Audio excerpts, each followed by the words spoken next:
Sobat RKN, Rumah Kebudayaan Nusantara di seluruh tanah air dimanapun berada. Kita kembali dalam program Beda Kasus, dan kali ini berkaitan dengan mega korupsi BTS Kemenkominfo. Ini yang menghentak seluruh negeri, apalagi diduga kuat melibatkan sejumlah tokoh, termasuk juga patut diduga aliran itu ke tim sukses pasangan capres. Dan untuk membedah tema kali ini, kita menghadirkan bersama kita Koordinator Pergerakan Advokat Nusantara, Pak Petrus Celestinus. Selamat malam, Pak Petrus. Malam. Pak Petrus, kalian sebagai koordinator Tim Pembela Demokrasi Indonesia (TPDI) yang sangat terkenal pada eranya untuk terus memperjuangkan demokrasi, penegakan hukum, dan lain sebagainya. Dan bersama kita praktisi hukum sekaligus pengamat kepolisian, Pak Alfonsus Leomau. Selamat malam, Pak Alfon. Bapak Ibu, Sobat RKN Media dimanapun berada, kita tahu bahwa pejabat di Kemenkominfo yaitu Menteri Johnny G. Plate telah ditetapkan sebagai tersangka dalam kasus korupsi BTS, dan kemarin juga ada tersangka baru dengan nilai yang cukup spektakuler, 8,2 triliun.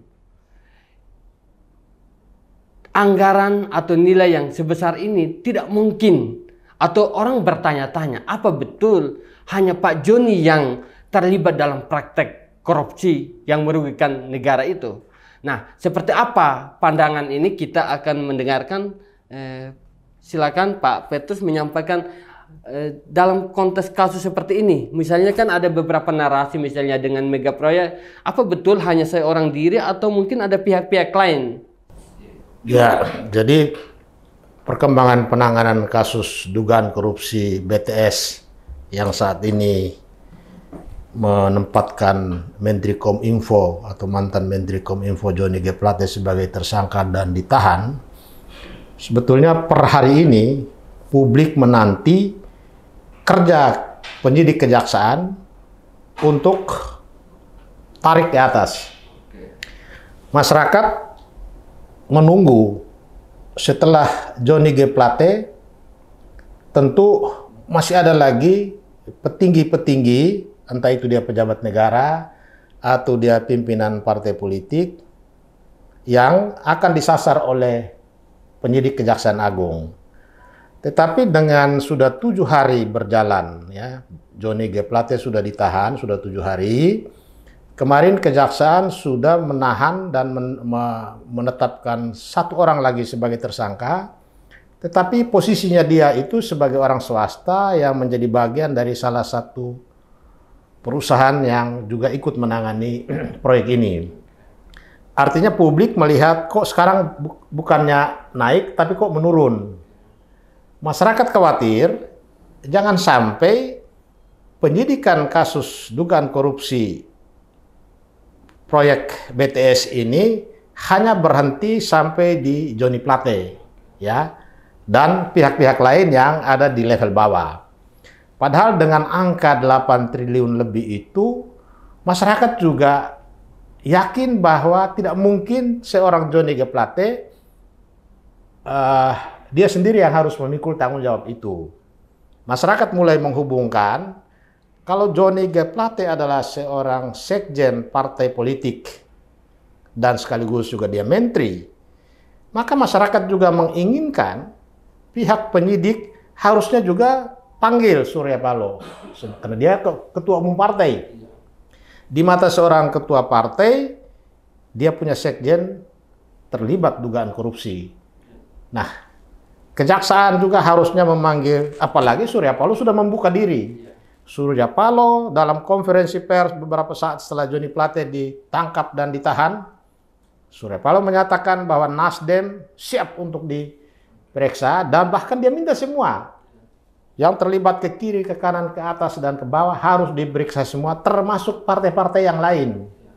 Artinya, dalam benak Surya Paloh, bahwa angka 8 triliun lebih itu dalam benak Nasdem tidak mungkin hanya dinikmati oleh Joni Plate seorang diri. Nah, di luar Joni Plate itu apakah bos-bos di Nasdem juga terlibat? Ataukah partai lain di luar partai Nasdem seperti yang beberapa hari terakhir ini muncul partai dari 3 bakal calon presiden ini pun disebut-sebut. Dan sampai hari ini kita belum dengar partai-partai ini memberikan klarifikasi, baik berupa penyangkalan atau membenarkan, sama sekali tidak. Begitu juga dari pihak Kejaksaan Agung, mereka masih menahan diri, hanya fokus kepada penyidikan terhadap tersangka yang sudah ditahan dan beberapa saksi. Jadi itulah perkembangan penanganan kasus Joni Plate per hari ini. Jadi ilustrasinya kalau air itu mengalir ke bawah dalam konteks penyidikan kasus ini mestinya juga bisa setara atau bahkan naik ke atas. Ya, jadi dalam aliran dana korupsi itu mengalirnya ke atas. Dan setelah Joni, masyarakat menunggu ke atas itu kira-kira siapa. Sebab jangan sampai karena Joni G. Plate sebagai tersangka ini mengetahui satu persatu aliran dana itu, saya malah khawatir kekuatan-kekuatan politik yang tersangkut dalam kasus ini, Joni Plate diintimidasi, ditekan supaya tutup-tutup ini dan mulai terjadi kompromi di mana ya mungkin Joni Plate dijanjikan mendapat kompensasi, misalnya cukup dengan korupsi, pencucian uangnya tidak, itu pun bisa terjadi. Begitu. Jadi Joni Plate seharusnya walaupun dia sudah jadi tersangka dan ditahan, mestinya lembaga perlindungan saksi dan korban harus memberikan perlindungan tidak hanya kepada Joni Plate tetapi saksi-saksi kunci lainnya. Tapi sampai dengan hari ini LPSK belum bersuara. Beda halnya dengan waktu kasus Verdi Sambo, LPSK aktif memberikan perlindungan terhadap beberapa pelaku, bukan saksi. Baik, terima kasih Pak Petrus. Pak Alphonse, tadi dari pandangan Pak Petrus bahwa tidak mungkin, patut diduga tidak mungkin hanya Pak Joni sendiri yang melakukan praktek dalam kasus tersebut. Nah, tetapi juga dari Partai Nasdem, Pak Ketua Umum dan beberapa petinggi juga bahkan menantang, silakan bongkar. Apa pandangan Pak Alphonse terhadap fenomena atau kasus yang mengemuka ini? Ya,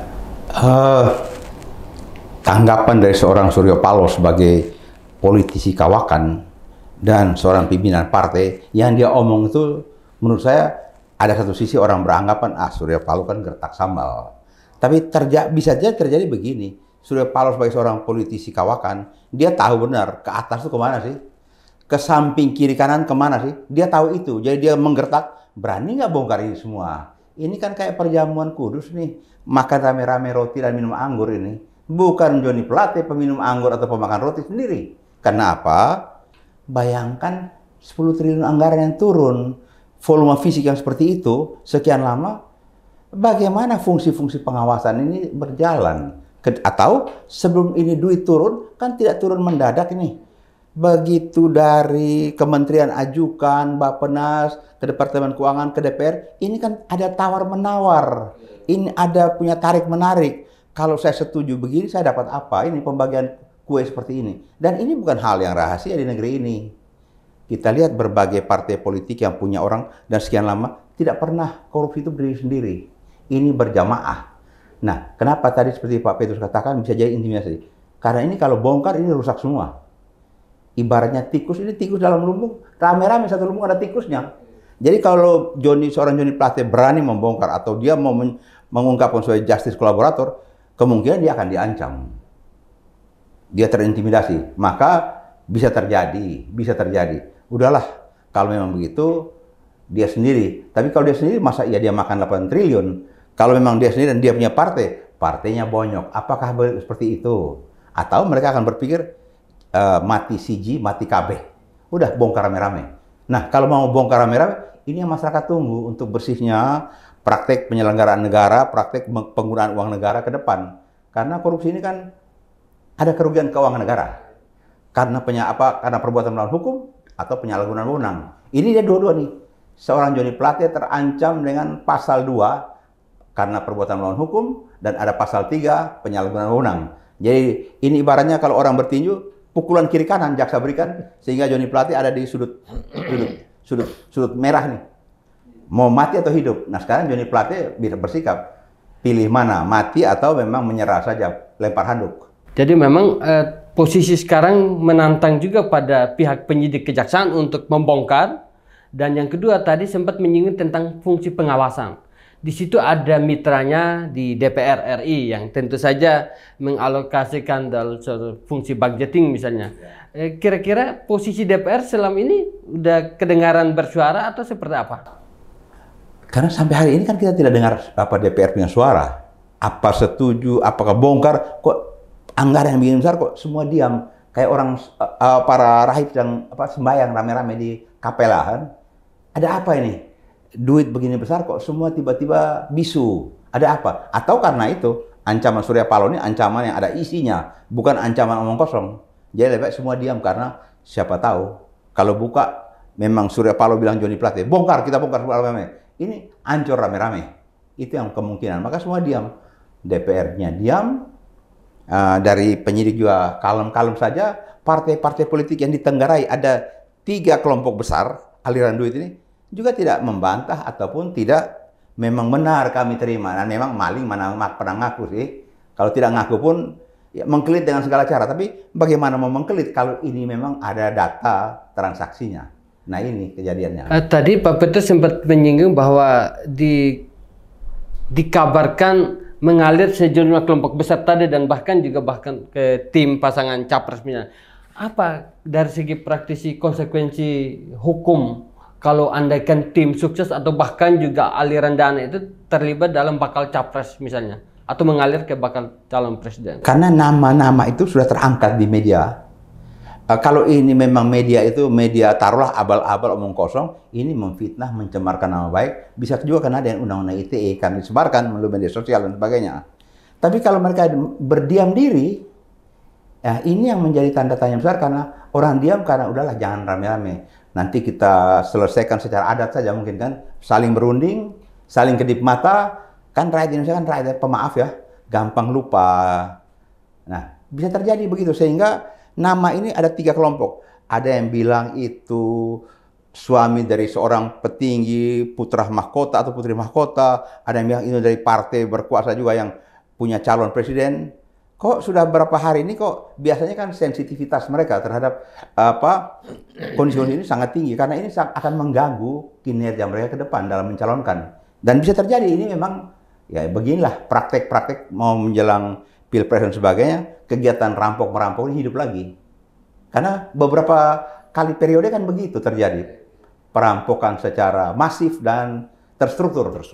Pak Petrus, saya kira punya catatan misalnya. Menjelang event-event politik misalnya, ada kasus misalnya dulu Bang Senturi atau beberapa kasus yang lain. Mungkin bisa di pandangan Pak Petrus terhadap ada tren menjelang event-event politik itu terjadi kasus korupsi dan kira-kira dari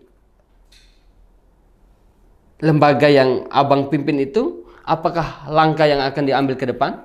Ya, jadi kalau kita lihat dari pengalaman selama ini, kita lihat mulai tahun 2004 sendiri ketika pemerintah mau masuk pemilihan umum langsung, ya Pilpres langsung pada tahun 2004 itu terjadi korupsi yang cukup besar juga angkanya menjelang pemilu itu, karena yang dibobol pada waktu itu BNI, ya itu pelakunya cukup besar, ya kebanyakan dari kelompok swasta dan dari pejabat itu ya pimpinan bank.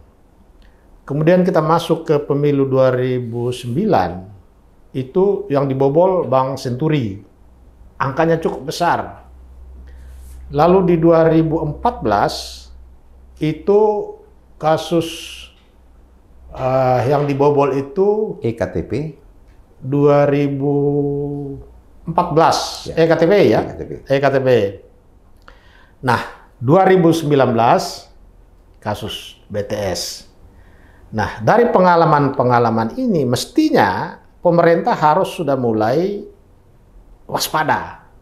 ya menggerakkan semua instrumen pengawasan, ya termasuk kejaksaan yang juga punya fungsi mengawal proyek-proyek strategis nasional.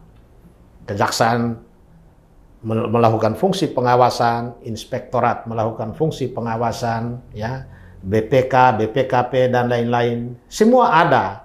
Tetapi ini seperti fungsi kontrol ini lepas, terlalu loss. Mereka baru mau bergerak setelah uang sudah habis dikorupsi oleh pejabat-pejabat yang langsung menempati posisi sebagai pengelola keuangan negara.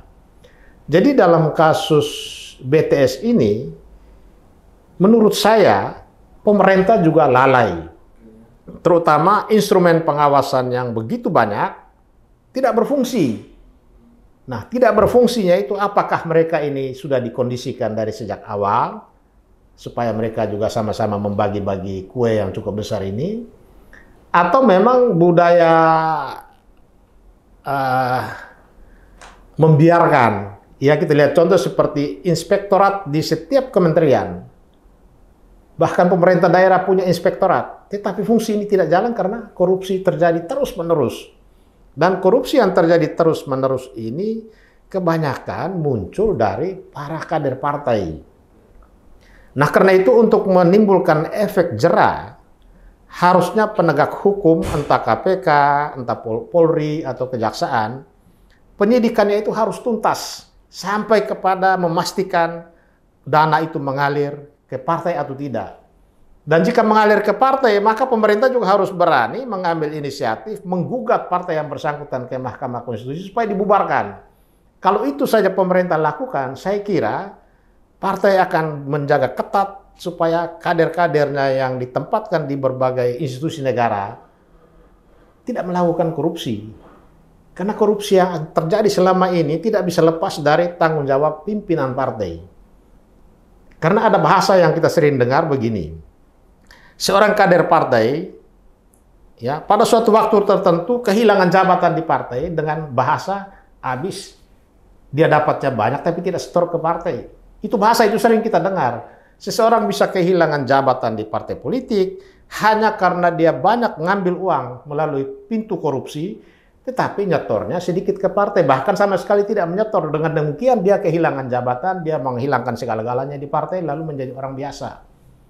Artinya korupsi yang dilakukan oleh kader-kader partai, tidak mungkin partainya tidak tahu. Sehingga kita curiga juga kepada sistem penegakan hukum selama ini yang tidak tuntas. Itu yang membuat setiap rejim, setiap pemilu selalu saja ada institusi negara dijebol uangnya dengan jumlah yang fantastik.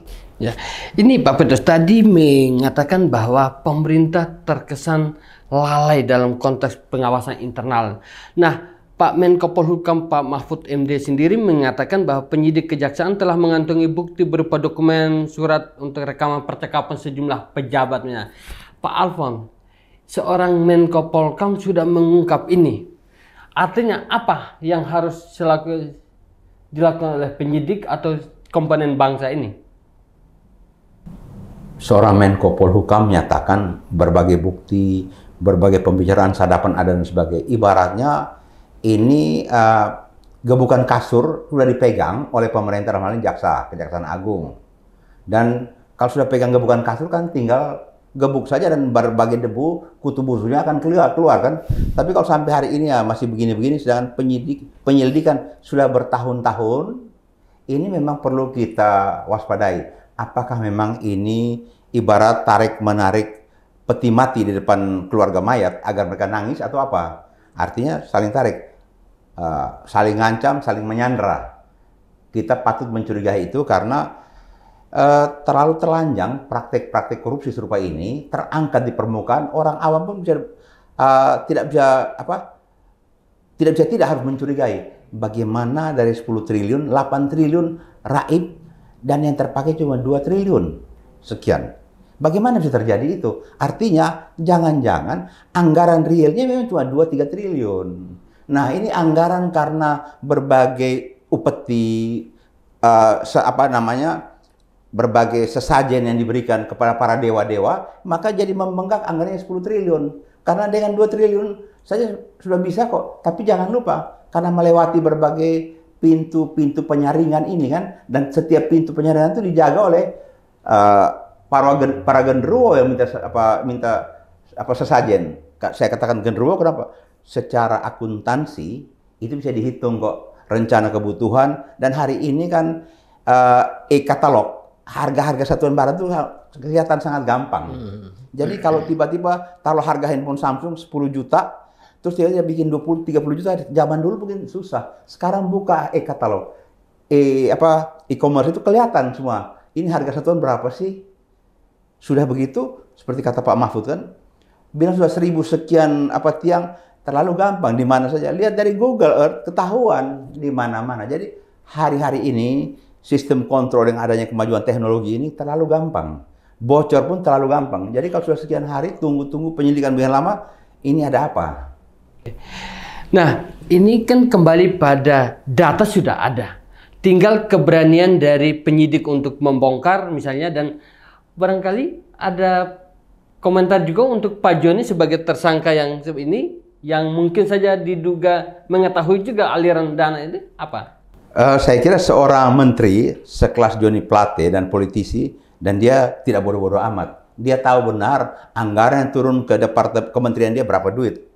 Nah, sekarang tinggal dia mau ngomong, ini anggaran sebenarnya 10 triliun yang sudah turun, tapi nyatanya yang masuk ke kantong saya cuma sekian.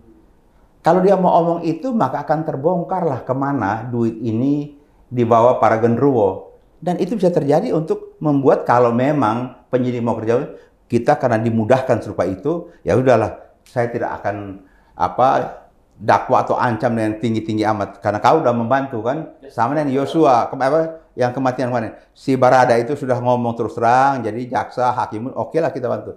Justice kolaborator, obatnya di sana. Tetapi apa berani atau memang jangan sampai seperti kata Pak Petrus tadi, siapa tahu di dalam sudah ditakut-takuti, kalau kau omong macam-macam bisa terjadi 8 triliun, oke? Dia tidak terima kan? Dibongkar semua, dia punya harta kekayaan yang kerja dulu pun di frozen, dibekukan dulu. Dia akan menderita. Satu keluarga yang biasanya hidup dengan ruang AC bisa tidur di kasur di lantai. Gara-gara belum tentu dia punya kekayaan sampai sekian triliun. Tapi kalau dibekukan semua, karena tunggu terbukti kapan baru kita lepasin. Kalau itu mau dijadikan sebuah gebukan kasur, nakut-nakutin bisa jadi. Dan dia daripada dibongkar semua, kan kita lihat praktek kan kemarin soal Sambo. Ceritanya begitu besar, konsorsium kerajaan-kerajaan ini, tapi kan nyatanya dia cuma diancam dengan pembunuhan dan rencana. Kenapa tidak omong yang lain-lain? Nah, ini kan praktek hukum yang ada di Indonesia. Apakah ini juga akan ke sana? Udah, jangan buka mulut banyak-banyak kalau mau aman. Supaya kita tidak bikin lu jatuh miskin ini. Sedangkan di Undang-Undang Korupsi itu ada yang bilang miskin kan pelaku kan. Atau kalau Surongji di Cina, siapkan 100 peti mati, 99 para koruptor, saya juga masuk. Nah, di Indonesia kan siapkan pesta kebun, untuk setelah kita keluar, kita masih bisa berpesta lagi, ngewain dan nyerutu, kan begitu. Nanti beda. Pemilu lagi. Nah, nanti pemilu lagi, kita pesta lagi. Ini kan, kalau ini pesta setiap 5 tahun, korban tuh rakyat. Itu kira-kira kondisi yang ada sekarang ini. Nah, Pak Petrus sendiri seperti apa yang harus dilakukan oleh Pak Joni dengan termasuk juga penyidik Kejagung? Saya pikir begini ya, Menko Polhukam Mahfud MD sudah mengambil posisi yang bagus. Ya, pertama dia langsung ditunjuk oleh Presiden Jokowi sebagai PLT Menkominfo. Artinya dia akan melihat secara langsung kondisi yang sebenarnya terjadi di Kominfo dengan mendengar laporan dari bawahannya. Di lain pihak, sebagai Menko Polhukam, dia membawahi Kejaksaan Agung. Ya. Dia bisa langsung memberikan instruksi, mengawasi, mengarahkan harus begini, harus begitu, sebagaimana yang sudah disampaikan ke publik, termasuk beberapa bukti yang disampaikan kepada media yang dibacakan tadi, sehingga kekhawatiran bahwa kasus ini akan mandek atau hanya terbatas di Joni Plate itu bisa diminimalisir. ya, dengan Menko Polhukam memberikan dukungan politik kepada kejaksaan supaya secara hukum murni, dia katakan secara hukum murni, jangan dicampur adukan dengan politik, karena kalau kita bawa politik ke sini, ini proses ini tidak akan jalan sebagaimana mestinya.